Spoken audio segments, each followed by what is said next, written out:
অবৈধ পথে ভারতে প্রবেশের সময় সীমান্তরক্ষীদের হাতে আটক হলো রাষ্ট্রপতি মোহাম্মদ শাহাবুদ্দিন।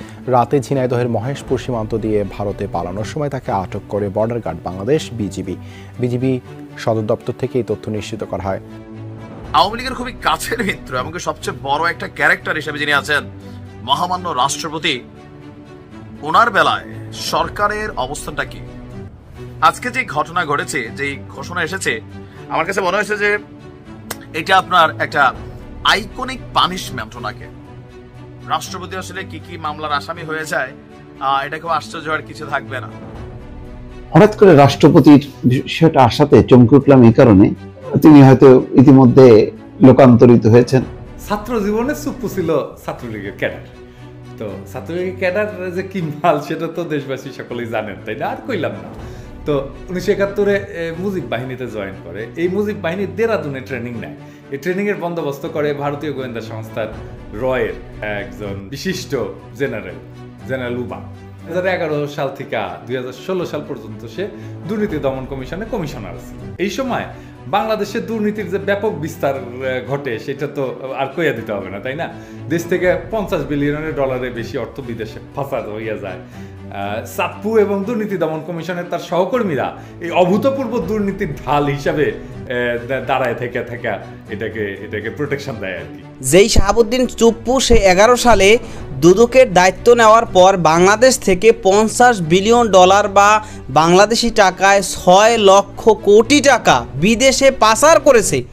তো সে রাষ্ট্রপতি হওয়ার পরে বাংলাদেশের জনগণের সাথে তো বেইমানিই করবে। এবং আপনারা দেখেছেন যখন শেখ হাসিনা এই শাহাবুদ্দিন চুপ্পুকে রাষ্ট্রপতি নির্বাচিত করে, তারপরে সে কিন্তু বলেছিল যে রাষ্ট্রপতি একজন সুপ্রিম পাওয়ার, তার কাছে সব পাওয়ার থাকে, সে দেশের ক্রাইসিস মুহূর্তে সে পাওয়ার ব্যবহার করে জনগণের স্বার্থে জনগণের জন্য কাজ করতে পারে এবং সুষ্ঠু নির্বাচনের আয়োজন করা সম্ভব।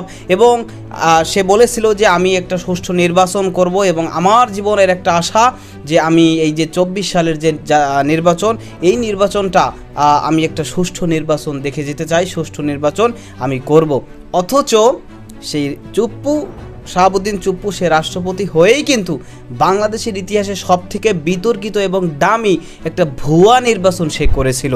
সুতরাং সে ফেরেশতাদের মতো কথা বলে ভুয়া দামি নির্বাচন করে বাংলাদেশের মানুষের সাথে যেই বেইমানি সে করেছে, বাংলাদেশের মানুষ কখনোই তাকে ক্ষমা করবে না। সে কারণেই এই রাষ্ট্রপতি শাহাবুদ্দিন চুপ্পু সে দেশ ছেড়ে ভারতে পালিয়ে যাওয়ার সময় হাতে নাতে ধরা পড়েছে।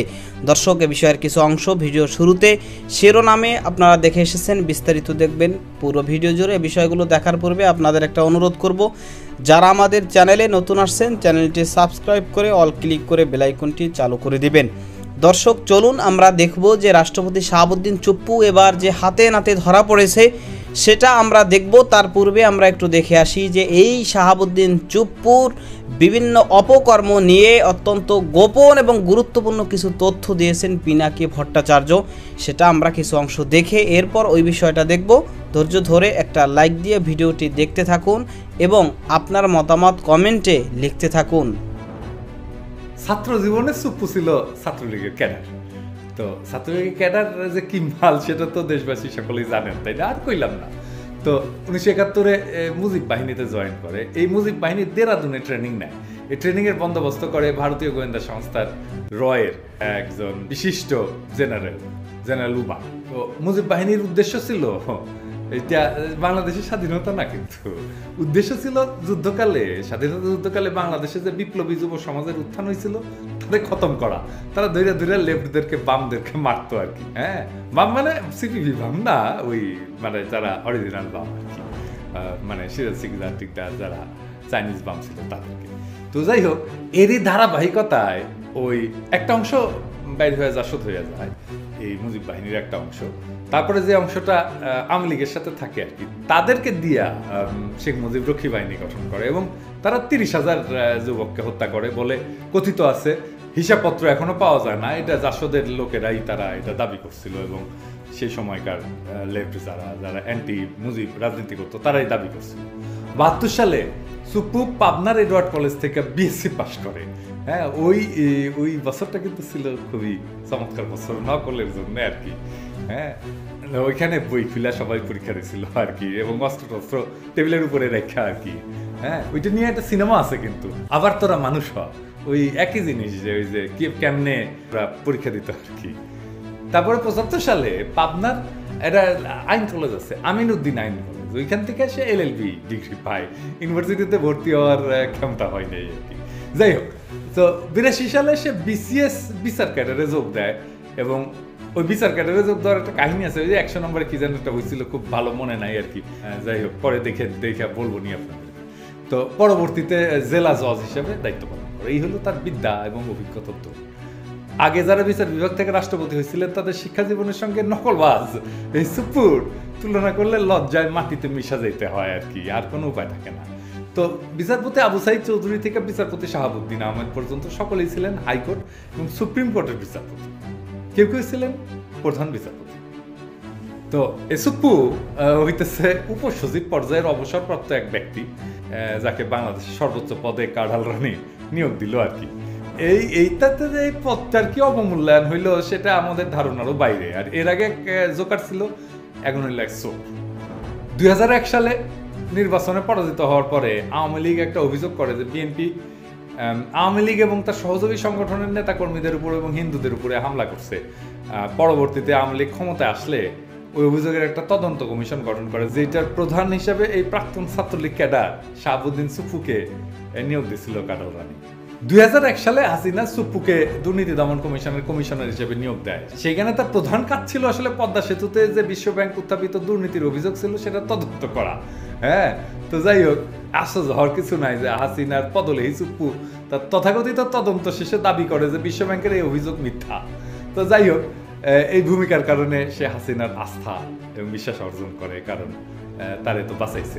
2011 সাল থেকে 2016 সাল পর্যন্ত সে দুর্নীতি দমন কমিশনে কমিশনার ছিল। এই সময় বাংলাদেশে দুর্নীতির যে ব্যাপক বিস্তার ঘটে সেটা তো আর কইয়া দিতে হবে না, তাই না? দেশ থেকে $50 বিলিয়নের বেশি অর্থ বিদেশে ফাসাদ হইয়া যায়। সাপ্পু এবং দুর্নীতি দমন কমিশনের তার সহকর্মীরা এই অভূতপূর্ব দুর্নীতির ঢাল হিসাবে দাঁড়ায় থেকে এটাকে প্রোটেকশন দেয় আর কি। হ্যাঁ, তো পরবর্তীতে সুপ্পু আমাদের বিখ্যাত এস আলমের মালিকানাধীন ইসলামী ব্যাংকের ভাইস চেয়ারম্যান পদে চাকরি নেয়। মানে দেখেন, সে কোথাও ভাইস চেয়ারম্যান, হ্যাঁ, উপসচিব, এইগুলোর উপরে কিন্তু উঠতে পারতেছে না আর কি। যাই হোক, এই যে প্রেসিডেন্ট পদে মনোনয়ন পেয়েছে তার আগ পর্যন্ত কিন্তু এই পদে চাকরি করতো, ও মানে ইসলামী ব্যাংকের ভাইস চেয়ারম্যান ছিল।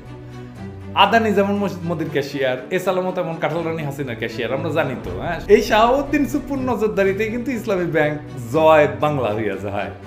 বিভিন্ন পত্রপত্রিকা বলা হইতেছে যে সুপ্পু ছাত্রলীগের ক্যাডার ছিল, মুক্তিযুদ্ধ করছে, 1975 সালে শেখ মুজিব জয় বাংলা হইয়া যাওয়ার পরে কারাবরণ করছে। এইসব কারণে এই পদে তারে কাঁঠাল রানী নিয়োগ দিছে আর কি। তো এই ধরনের কাজ আওয়ামী পরিবারে তো সে একাই করে নাই, তাই না? তোফায়েল আহমেদের কথাই ধরেন, হ্যাঁ, যেসব যোগ্যতার ভিত্তিতে সুপ্পুকে রাষ্ট্রপতি বানানো হয়েছে তাতে সুপ্পুর চাইতে তোফায়েলের যোগ্যতা 100 গুণ বেশি। তাহলে সুপ্পুর মধ্যে কি আছে? হাসিনা কি দেখছে? হ্যাঁ, আসলে হাসিনা চাইছে তার পাশাটা একটা বিশ্বস্ত পরীক্ষিত চাকর, যে তারে আগামী নির্বাচনে উতরায় দেওয়ার জন্য হাসিনা যা যা বলবে বিনা বাক্য ব্যয়ে সেটা পালন করবে। ইতিমধ্যে সুপ্পু কিন্তু এই বিষয়ে হাসিনা খোলাখুলিভাবে প্রতিশ্রুতি দিছে, কইয়া দিছে।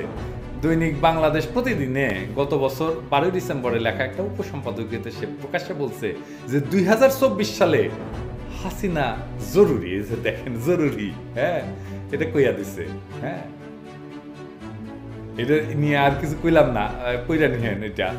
যাই হোক, সুপ্পুকে রাষ্ট্রপতি পদে বসায় হাসিনা প্রমাণ করলো যে তার অবৈধ ফ্যাসিস্ট সরকারের আমলে প্রজাতন্ত্রের সর্বোচ্চ পদ থেকে সর্বনিম্ন পদে নিয়োজিত আছে বিভিন্ন ধরনের চোর এবং ডাকাতেরা। এরা টপ টু বটম চোর, টপ টু বটম অদক্ষ, টপ টু বটম অযোগ্য। এখন থেকে সুপ্পু মানে চোর, কারণ এই তারে দিয়ে তো হাসিনা চুরি করাবে। হ্যাঁ, তাইলে কিন্তু আমরা কোনো চোরকে বলতে পারি তুই একটা সুপ্পু। হ্যাঁ, তো সুপুরে তাইলে প্রেসিডেন্ট বানানো হয়েছে চুরির জন্য, যেন ভোট চুরি করতে পারে। এটাই তো আসলে আসল কারণ আর কি। হ্যাঁ, আমাদের ক্ষুদ্রকালে একটা সিনেমা হয়েছিল মিস লঙ্কা, ক্ষুদ্রকালে মানে তখন মেডিকেল কলেজে পড়ি, অত ক্ষুদ্র না আর কি। তো সিনেমাটা বাংলাদেশ, পাকিস্তান আর শ্রীলঙ্কা যৌথ প্রযোজনায় হয়েছিল।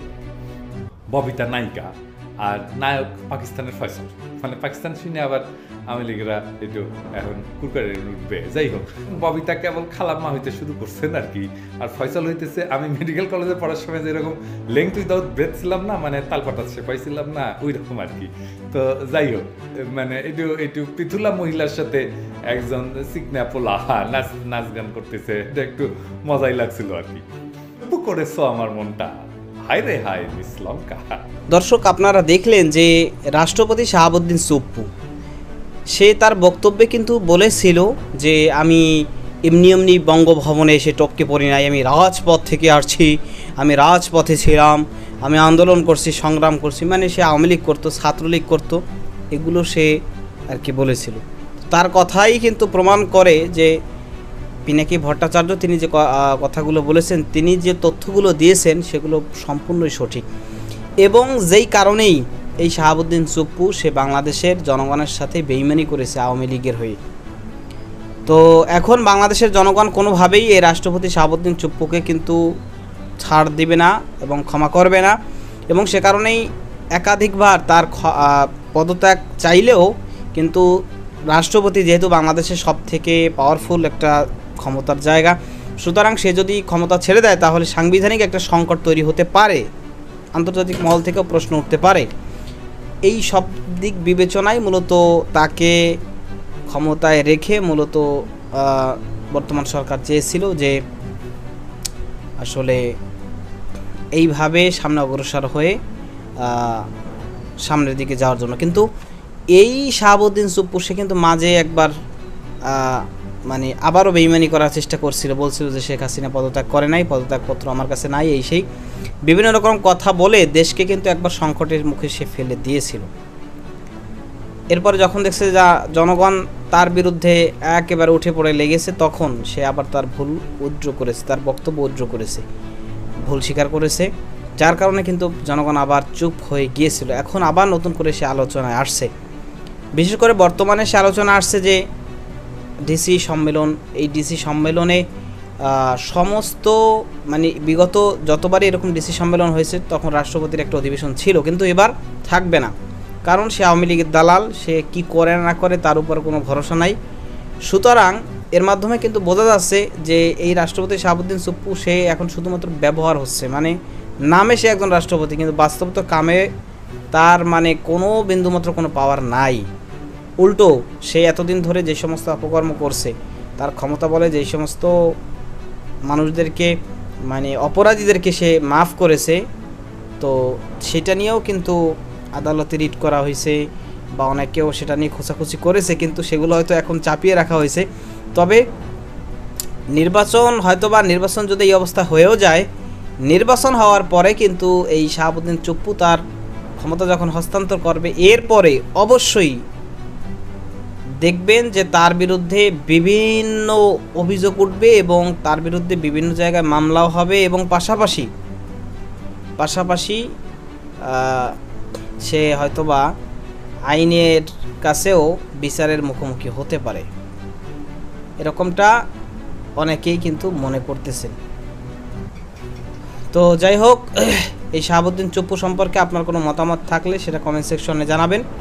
ভালো থাকবেন, সুস্থ থাকবেন, দেখা হবে নতুন কোনো ভিডিওতে, কথা হবে নতুন কোনো বিষয়। আজকে পর্যন্তই, আসসালামু আলাইকুম রহমতুল্লাহ।